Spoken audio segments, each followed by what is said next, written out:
કૃષિ મંત્રી રાઘવજીભાઈ પટેલના સ્વાસ્થ્ય સંબંધિત કામના માટે જામનગરમાં રહીશો દ્વારા વિષ્ણુ યાગ યજ્ઞનું ભવ્યથી ભવ્ય આયોજન.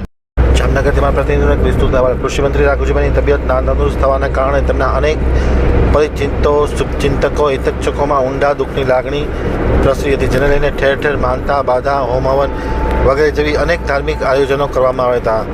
હાલ રાઘવજીભાઈની તબિયત અકલ્પનીય સુધારો છે અને તેઓને હોસ્પિટલમાંથી રજા પણ આપી દેવામાં આવી છે. તેમ છતાં રાઘવજીભાઈ પુનઃ સ્વસ્થ થઈ ફરી લોકસેવામાં જોડાય તેમજ જામનગરનું પ્રતિનિધિત્વ કરે અને હેમખેમ રીતે પોતાના સ્વાસ્થ્ય સંબંધિત મુશ્કેલીમાંથી બહાર આવે તેવા હેતુ સાથે જામનગરના કૃષ્ણનગર વિસ્તારના રહીશોએ ત્રિદિવસીય વિષ્ણુ યજ્ઞનું આયોજન કર્યું છે, જેમાં વિશાળ સંખ્યામાં લોકો જોડાઈ અને રાઘવજીભાઈના સ્વાસ્થ્ય માટે પ્રભુને કામના કરી રહ્યા છે.